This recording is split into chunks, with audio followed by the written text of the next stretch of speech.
So when you decided to take the role of Starbuck, was there any actual backlash where people were like, this should be a guy? Yeah, there was. There was? The first time we went to Comic-Con in San Diego. Oh, those nerds. They had us in Hall H, and I was booed. Shut up. I was booed. It was pretty... no way. Yeah. So I had learned... Because the internet did not exist yet, mind you. It was like brand new. Right. You had to go down to the internet cafe, buy 30 minutes, By the way, log how crazy on. is that to say?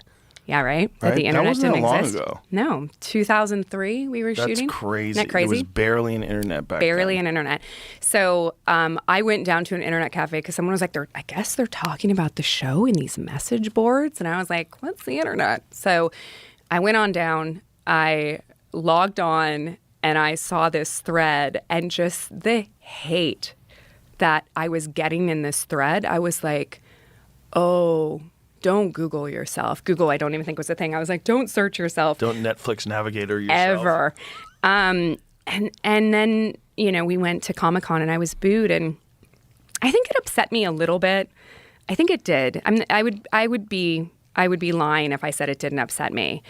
But luckily...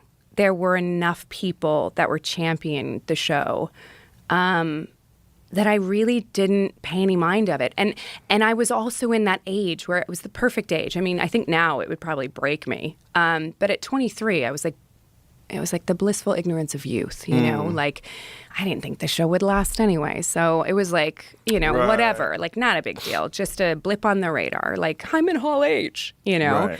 And then I think that it slowly started winning people over. And then I would go to cons after that, and the line would be longer, and the people would be more supportive, and people would say, I didn't want to like it, and I love it. And I almost feel like the show yeah. was burdened by the original show, if that sounds crazy. But I think initially it was burdened by the expectations of the original show. Well, I think everything is burdened by expectation, right? I mean, Sure. I think that that's absolutely true. And so it's I'm sure it was. There are still people that say that they can't do it, that they were such a fan of the original. And my response to them is always like, do you love sci-fi? Do you love good sci-fi? And they say yes. And I'm like, then separate it. Have zero expectation, and just give it 3 hours of your time. If you don't get through the miniseries and love it, so what? You lost 3 hours. Okay. But I don't think that'll happen. No, if you're a fan of sci-fi, it's one of the best ever. Yeah. So I've actually never seen it. You just did it. You never saw it? I've never seen it. So we Really? would have DVDs that you could watch that were uncut and sort of, or I guess they were cut, but they didn't have any of the special effects, none of the sound effects, anything like that. It hadn't been color corrected. And I would watch them just to sort of like keep track of where Starbuck was. Because in film, you a lot of times shoot out of order. Right. So I just wanted to know, okay, so in her story, she was here, but I didn't watch anybody else's stuff. I would just fast forward through it.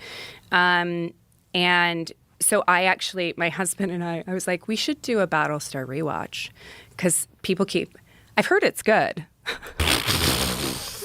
And my husband had never seen it. So we're going to do that like in January. That's the plan. It's kind of funny that he's never seen like your biggest role. Well, so my husband's 10 years younger than I am. Nice. Thanks.